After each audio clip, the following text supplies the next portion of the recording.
নমস্কার, আমি রুকমা দাক্ষী। আজকে আমি হ্যাংলার জন্য রান্না করছি বরিশালি ইলিশ।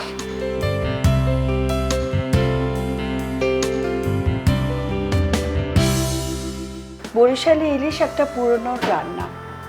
এই রান্নাটা করতে কি কি লাগছে দেখে নিই। ইলিশ মাছ লাগছে, নুন হলুদ মাখানো আছে, লাগছে হলুদের গুঁড়ো, কালো জিরে, কাঁচা লঙ্কা বাটা, কালো জিরে বাটা, আদা বাটা, নুন, কাঁচা লঙ্কা, নারকেলের দুধ আর সর্ষের তেল। এবার চলুন আমরা রান্নাটা শিখে নিই। প্রথমে তেল দেব।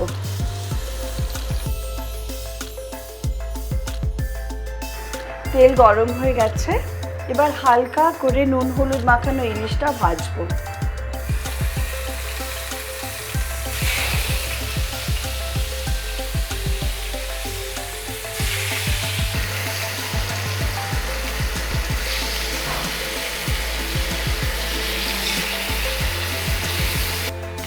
মাছ ভাজা হয়ে গেছে, এবার তুলব।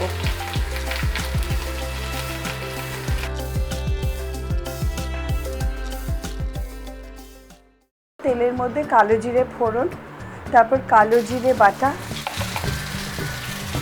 আদা বাটা, হলুদ গুঁড়ো দিয়ে একটু ভাজা ভাজা করে, তারপর নুন দিয়ে নারকেলের দুধটা দিয়ে দিতে হবে। যখন ফুটে উঠবে সবটা, তখন মাছগুলো দিয়ে ঢাকা দিয়ে দিতে হবে।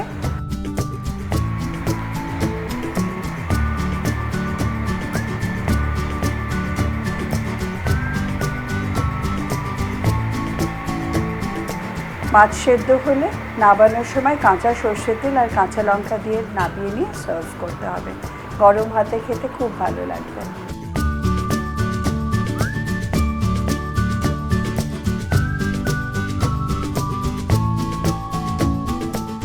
আশা করব আপনারা সবাই রেসিপিটা ট্রাই করবেন আর ফিডব্যাক দেবেন আমাদের কেমন লাগলো।